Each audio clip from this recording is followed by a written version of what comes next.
I have formally triggered Article 50 and begun the process through which the United Kingdom will leave the European Union. This will be a defining moment for our whole country as we begin to forge a new relationship with Europe and a new role for ourselves in the world. It's going well, it's very, very well organised. What they do... Get me a ladder.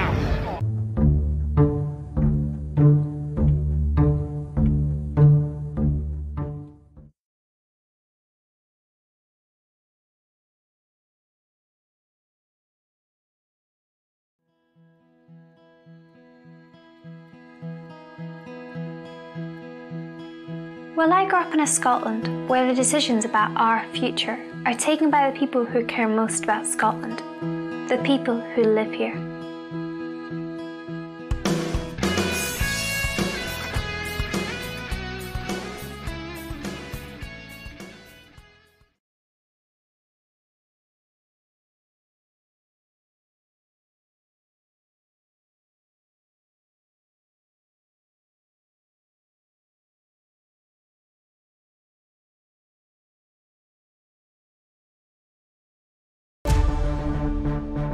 MEPs have backed a call for EU members to halt arms sales to Saudi Arabia following the murder of journalist Jamal Khashoggi at a Saudi consulate in Turkey.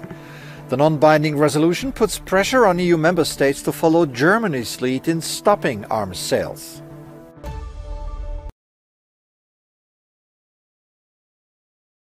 Mr. Bullman, I would remind you, when you talk about right-wing extremists, we have to remember that Nazis were National Socialists. It's a strain of socialism. So let's not pretend it's a left-wing ideology. They want the same things as you. Let's be quite clear. So, Mr. President, despite all that, you don't like the truth, do you? Yeah, you don't like that. They won't like the truth here. Come on, it's National Socialism. Right, okay, thank you. A lot happened. Oh. Ones who would kill the socialists, you idiot. I'm telling you, it's a left-wing ideology, okay? Don't pretend. Right. Thank you. First of all, Mr. Kamal, I want to tell you something. I think it was not very wise what you did. And that you have to apologize, in fact. Because talking about Nazis as National Socialists and pointing the finger to the socialist group is an insult for all those social democrats who fought against Nazis.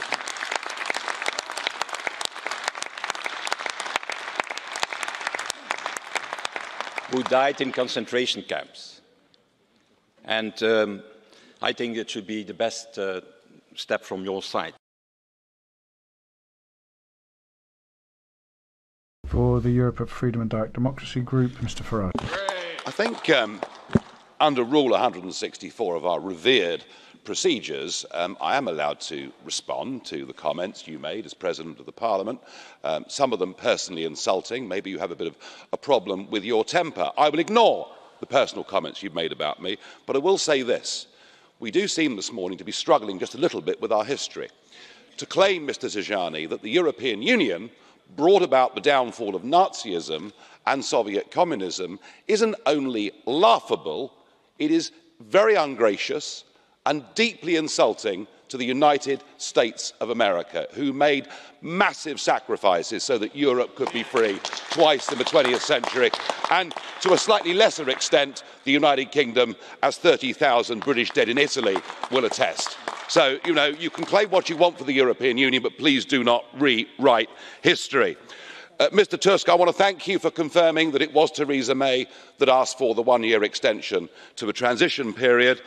I also want to thank you for your recent offer, saying that if Britain wants a Canada Plus style trade deal, you are open to it. Indeed, it's what I've campaigned for 25 years. I've always thought this was a better approach between our country and the EU than the one we currently have.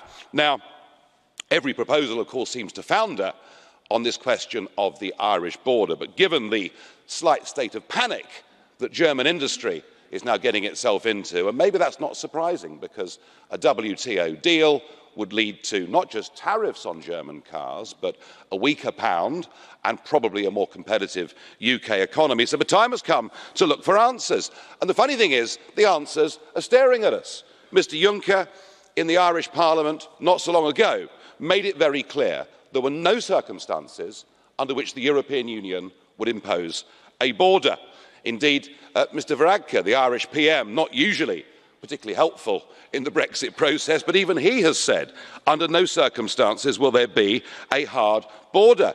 This Parliament produced this study, one of your own committees, the AFCO committee, avoiding a hard border on the island of Ireland for customs control and the free movement of persons. The point is, there are solutions everywhere we look.